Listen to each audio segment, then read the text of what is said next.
In front of me is Poco F7 Pro, and today I would like to show you how you can change this device's theme.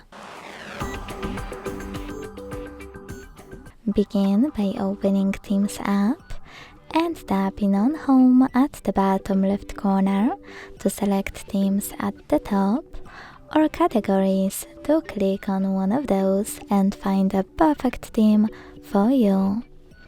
Either way, when you find the perfect one, click on it, hit download.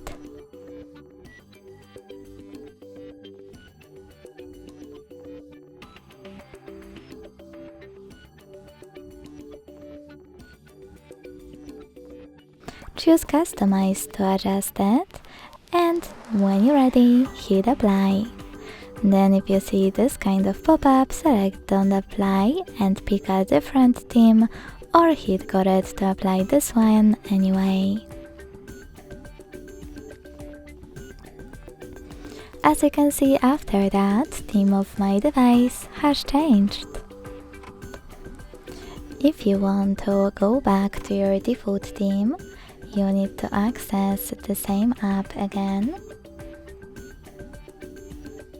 This time tap on My Account at the bottom right corner, select Themes at the top and tap on Poco All Limitless. Then hit Apply and wait.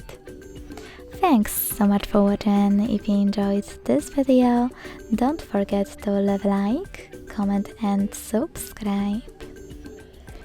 Bye!